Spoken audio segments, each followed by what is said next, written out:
Le Réseau canadien de forêts modèles est un organisme à but non lucratif qui représente des forêts modèles membres partout au Canada.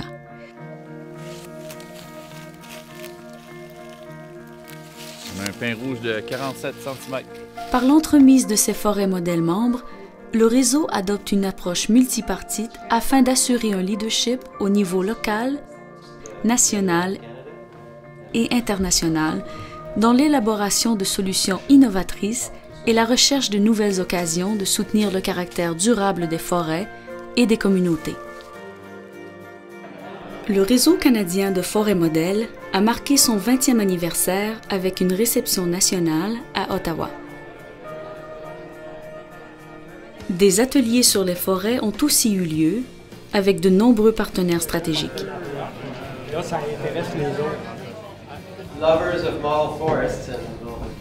Daniel Arbour, l'actuel président du réseau, nous parle de l'importance du mouvement des forêts modèles.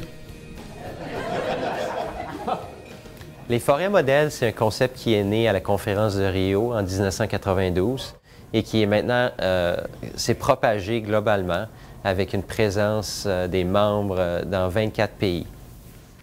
Au Canada, il y a 15 forêts modèles, au moins une dans chaque province. Et tout le monde se rassemble autour de partenariats très divers qui incluent les groupes environnementaux, les gouvernements, les industries. Il y a des partenariats absolument merveilleux entre les sites du Québec et c'est vraiment un partenariat d'échange de savoir. Comment améliorer la gestion des forêts, comment avoir plus de valeur par rapport aux produits qu'on génère.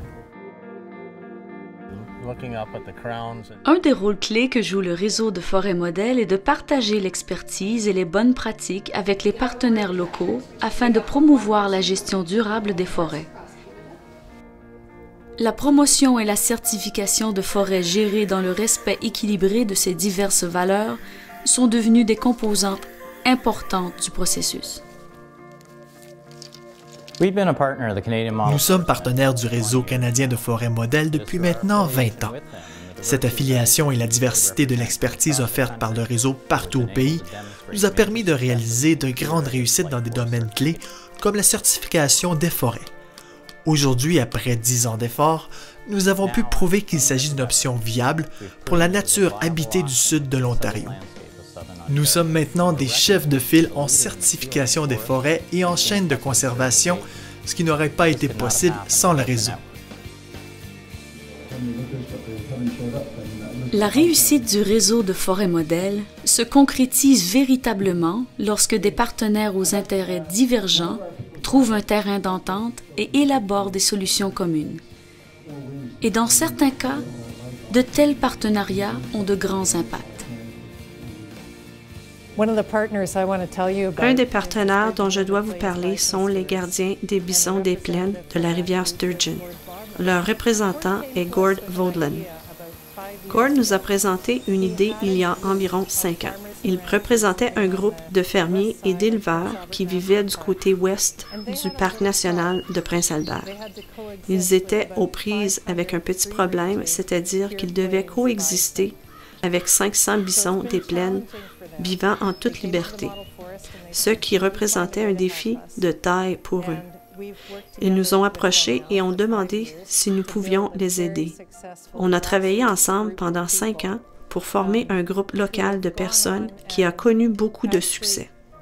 Ce groupe est maintenant reconnu mondialement pour leurs idées créatives lorsqu'il s'agit de vivre auprès de ces énormes bêtes qui se déplacent librement sur leur terrain. Le réseau de forêts modèles fait la promotion des innovations économiques et de l'exploration des nouveaux marchés. La forêt modèle du Lac-Saint-Jean, un des premiers projets sur lesquels on a travaillé, c'est le concept de forêt bleuet. Essentiellement, il s'agit de voir, à partir des différents types d'aménagements forestiers qu'on peut faire, de voir comment on peut augmenter la productivité du bleuet sauvage. Parce qu'il faut dire que les bleuets sauvages de la région du Saguenay-Lac-Saint-Jean sont vendus même au Japon. On a donc testé différentes techniques d'aménagement forestier avec la collaboration de plein d'experts locaux, de gens du ministère de l'Agriculture du Québec, du Service canadien des forêts et des producteurs de bleuets, des producteurs forestiers. Et on a essayé de voir les meilleures techniques pour augmenter la production et on a réussi à doubler presque la production. Et on a exporté cette technologie-là, on a fait un transfert technologique avec la Northern Ontario, la forêt modèle de Northern Ontario. Et les résultats obtenus aussi sont très bons. On a réussi à presque doubler la production dans certains cas. Les nouveaux membres du réseau de forêts modèles profitent du savoir collectif et de l'expertise de tout le réseau. La forêt modèle de la communauté de Weberville a vu le jour en 2007 dans le cadre d'un projet pilote qui avait pour but de rapprocher les propriétaires terriens afin qu'ils travaillent ensemble. Nous avons été reconnus au niveau local et même au niveau régional, mais ça s'est arrêté là. Grâce à notre adhésion au réseau canadien des forêts modèles, nous avons été en mesure de repousser nos limites et d'être reconnus à l'échelle régionale, nationale et même internationale. Notre projet vedette en ce moment est axé sur la création d'un réseau qui rassemblerait des ensembles de pistes. Ce réseau reconnaîtrait qu'il existe des ensembles de pistes sur de petits terrains appartenant à des propriétaires et qu'en mettant en réseau ces systèmes, on permettrait la création d'un plus grand réseau accessible à un plus grand nombre d'utilisateurs.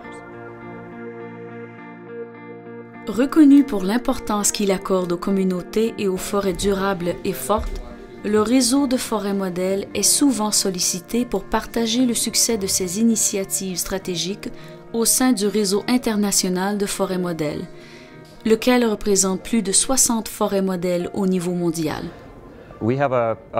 Nous participons en ce moment à un projet en collaboration avec la forêt modèle de Reventazón, située au Costa Rica. Nous y travaillons depuis maintenant 5 ans. Il s'agit d'un effort collaboratif entre notre réseau canadien de forêts modèles, la forêt modèle de Reventazón au Costa Rica, la nation des Ojibwe Broken Head, une communauté de Premières Nations de notre territoire de forêt modèle au Manitoba, et finalement de la collectivité autochtone Cabécar de Costa Rica. Le projet a pour but de renforcer les capacités de la nation autochtone du Costa Rica à planifier eux-mêmes leur avenir économique. La nation autochtone a en effet décidé de son avenir et cet avenir s'articule autour de l'écotourisme et du tourisme culturel ou ce qu'on appelle l'ethnotourisme. Nous travaillons aussi en partenariat avec ces organisations afin de les aider à développer l'expertise au sein de la communauté autochtone qui leur permet d'accueillir des touristes. Nous avons donc participé à la mise en place de certains éléments de l'infrastructure comme les cabines et les plateformes portantes, les toilettes et les systèmes d'égout appropriés, ainsi que les systèmes de traitement d'eau potable.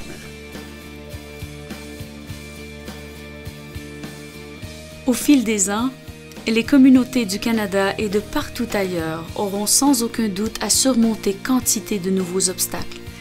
Ils sauront mettre en lumière les possibilités découlant de leurs efforts visant à assurer la santé et l'équilibre de leurs forêts. Raison de plus pour que le réseau canadien de forêts modèles continue d'ouvrir la voie pour l'atteinte de la durabilité par le partenariat et l'innovation.